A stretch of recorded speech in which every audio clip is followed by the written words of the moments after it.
Hello दोस्तों, जैसा कि हम पढ़ रहे हैं भारत का संवैधानिक विकास।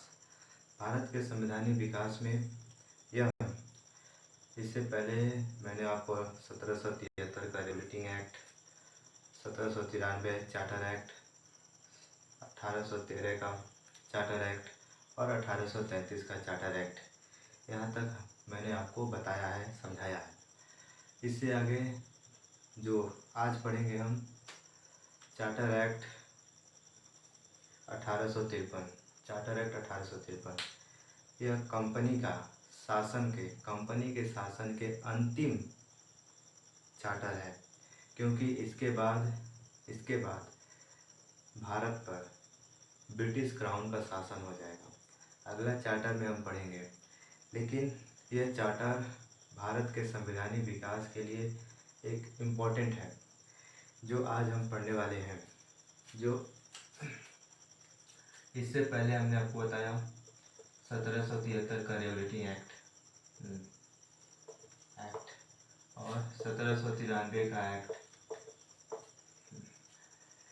1813 का चार्टर एक्ट, फिर 1833 का चार्टर एक्ट। तो मैंने आपको इतना इम्पोर्टेंट चीज़ बता दिया है।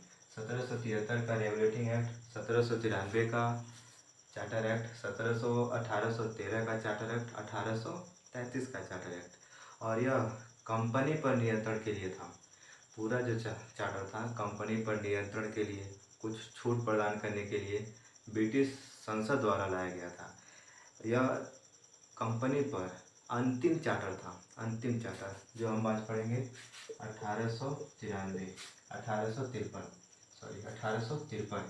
तो 1853 पढ़ेंगे आज हम, 1853।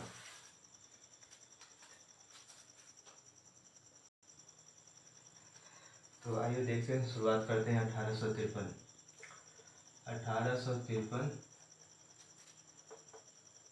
Charter act. यह एक्ट अंतिम था, कंपनी के शासन पर अंतिम एक्ट था, अंतिम चार्टर था, अंतिम चार्टर था। इस चार्टर के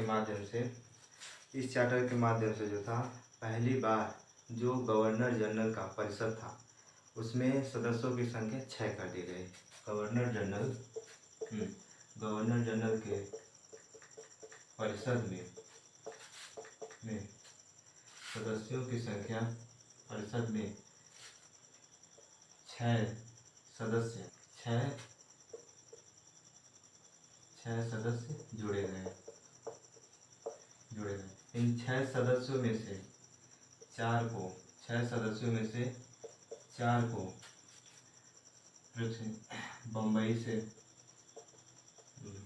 बम्बई से, दूसरा मद्रास से, तीसरा बंगाल से, और चौथा सदस्य जो था वो आगरा से जुड़ा गया था।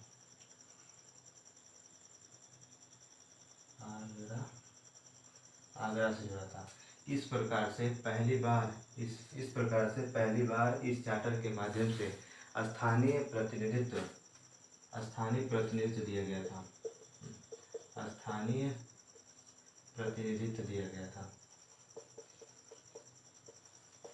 स्थानीय प्रतिनिधित्व प्रदान की गई थी,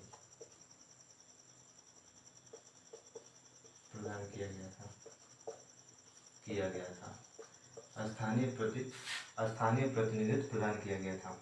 इस चार्टर माध्यम से पहली बार ऐसा किया गया था। और इससे पहले जो गवर्नर जनरल की शक्तियों को 2 भागों में बांट दिया गया था। गवर्नर जनरल की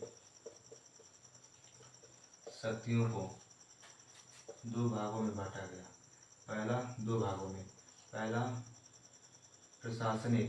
जो था वो प्रशासनिक भाग में बांट दिया गया। दूसरा जो था आपका प्रशासनिक, और पहला विधायी। पहला जो था वह विधायी था और दूसरा प्रशासनिक। तो इस चार्टर एक्ट के माध्यम से इतने इम्पोर्टेंट काम किए गए थे।